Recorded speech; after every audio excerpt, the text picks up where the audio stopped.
Tan Sri Yang Di-Pertua, 11 tahun saya difitnah. Saya puji pegawai sekurang-kurangnya dia buat siasatan. Tapi arahan Perdana Menteri masa itu, tutup, jangan sebut hasil siasatan. Saudara, apa saya ini pariah di kelas bawahan.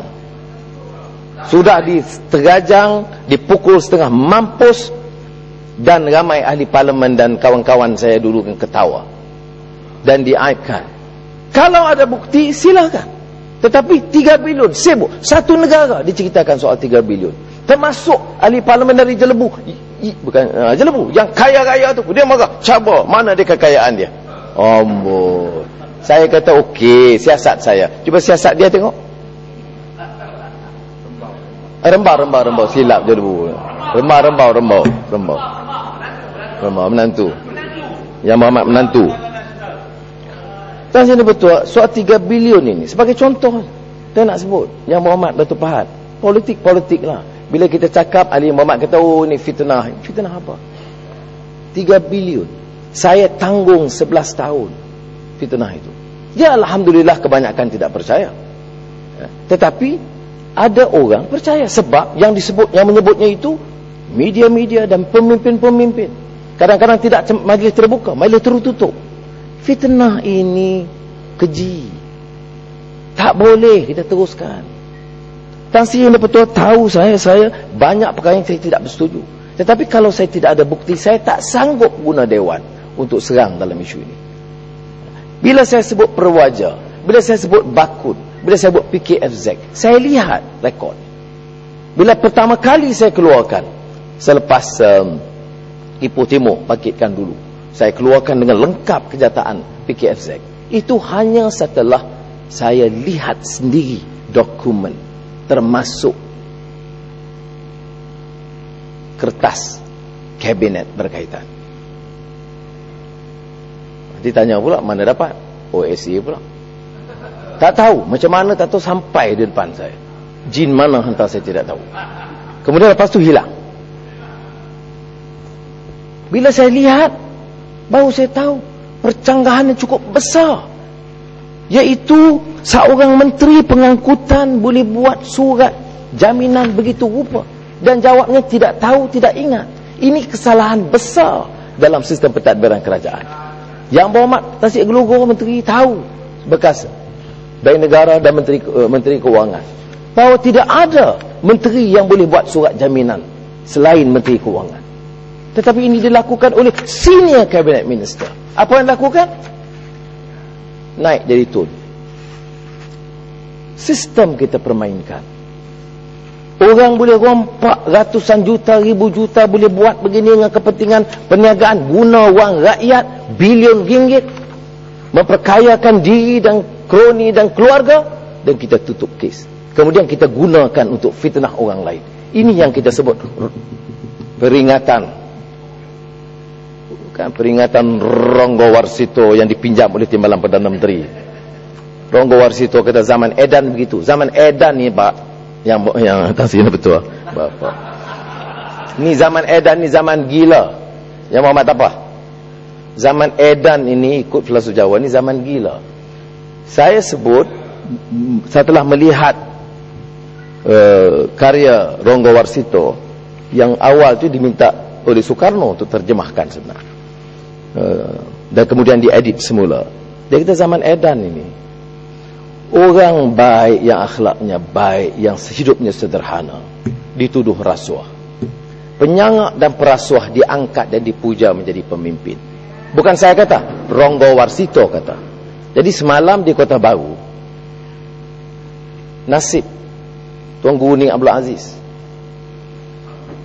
dicerca dan diaibkan dan dikaitkan dengan rasuah, kerana ada sponsor nak bawa dia ke menunaikan fardu haji. Saya akui ada masalah teknikal situ. Tetapi Tan Sri Di-Pertua, ini seorang yang jadi menteri besar 19 tahun. Boleh cek rekod akaun dia, boleh tengok harta dia, boleh tengok kesederhanaan hidupnya. Dan saya bandingkan saya sendiri pun dengan style, tentunya lebih mahal daripada dengan kot saya dengan baju dia.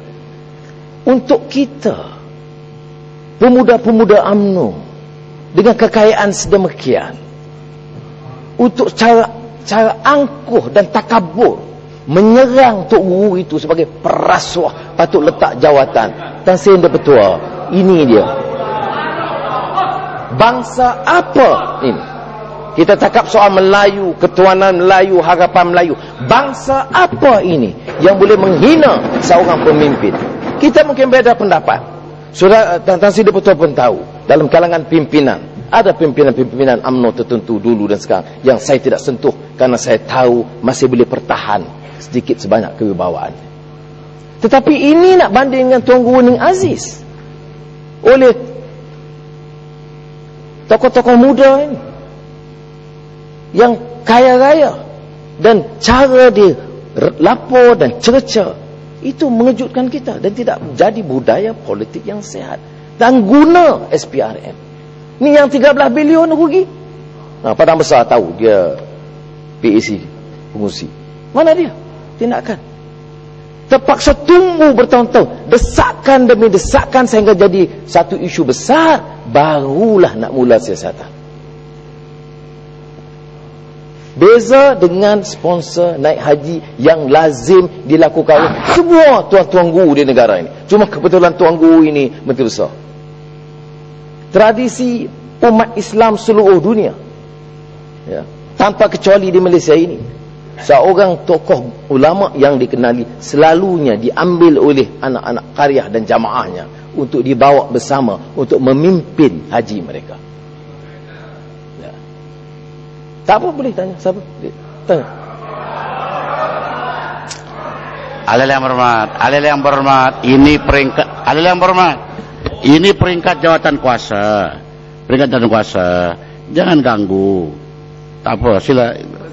Boleh mencela ke Tan Sri? Pematang kau. Saya tidak bantah untuk ganggu dia. Dia nak minta penjelasan. Tak, dia boleh minta penjelasan Tan Sri. Boleh.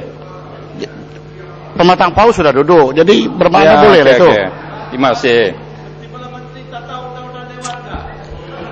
Dan sebab tu kita tanya, bukan macam bukan macam Padang Serai cakap tak minta kebenaran.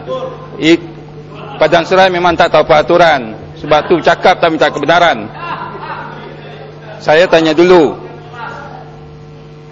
saya nak tanya Permatang Pau. Yang menjadi isu sekarang ni ialah, kalau itu tak menjadi masalah, kenapa nak dibatalkan? Pergi ajalah. Tapi maksudnya bila tak jadi pergi, maka itu menimbulkan keraguan, iaitu seolah-olah kalau orang tak tahu pergi, bila dah tahu tak jadi pergi. Apatah lagi yang sponsor ni kontraktor yang ada dapat banyak projek di Kelantan. Jadi kena jaga. Jadi maksudnya pemimpin juga kena jaga dari segi maruah. Dan ini adalah penting supaya kredibiliti menteri besar ini dijaga. Ini yang menjadi persoalan. Dan Permatang Pau pun sebenarnya saya tengok tadi cakap pun bukan ikut fakta, tuduh saya kaya raya. Apa bukti saya kaya raya? Dia dah tahu kat akaun saya, banyak ke duit dalam akaun saya berbanding akaun beliau dan isteri beliau. Terima kasih. Tan Sri Bertua, saya ini dalam hidup saya ini memang pantang dicabar. Saya ada maklumat, kalau yang berhormat mau, bukan hajat saya untuk dedahkan dia. Saya nak beritahu. Tapi tak usah cabar saya. Cukup setakat itu. Ya. Nanti tidak baik. Tidak membantu saudara sebagai tokoh muda yang sedang naik. Cuma nasihat si abang ini, biar saya jawab ke Tuan Guru Ning Aziz. Tolong dedah. Tak apa, Tuan Guru Ning Aziz, saya nak jawab Tuan Guru Ning Aziz. Nak tengok akaun saya pun saya boleh bagi. Ya, bank akaun dalam negara, bank akaun dalam luar negara, syarikat nomini, tak nomini. Saya Menteri Keuangan dulu, tanya Menteri Keuangan sekarang. Kita tahu prosesnya. Biar saya jawab Tuan Guru Ning Aziz. Saya kata, Tuan Yang Petua ini dah sebut nomini dan sebagainya. Tolong dedahkan. Saya nak jawab. Betul Pak, sila dulu. Saya nak jawab. Tak ada masalah, tolong dedahkan. Tuan Guru Ning Aziz. Pematang Pau. Ya, jangan lupa kepala di satu. Kepala tadi B3. Memang Permatang Pau ni B3. dia suka sekat jarak.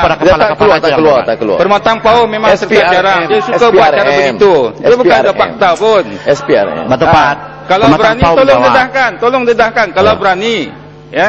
Jadi jangan main tuduh-tuduh. Jadi sama 2 kali 5 aja menuduh orang tak betul, tapi Permatang Poh pun 2 kali 5 tak betul. Buat tuduhan yang bukan-bukan. Tak apa. Nah, saya berani tolong dedahkan. Tenang. Tolong dedahkan. Maksudnya apa harta saya, apa syarikat saya, apa nomini saya. Terima kasih. Tengok akaun saya berapa duit Baik. yang tinggal. Ya. Baik, Muhammad. Ini kalau berani tolong perbahasan di dedahkan bawah kepala di Badan Kalau Perdana berani. Menteri, bukan akaun masing-masing. Nah, ini bukan Terima soal kasih, jabat Ketua. menjabat, Tan Sri. Silakan. Bukan soal jabat SPRM. menjabat. Tapi saya fikir SPRM, kalau Permatang Poh berani saya nak jawab tak mengatakan boleh. Dia dah kebenaran. bangkit soalan. Yang berhormat, Batu Pahat.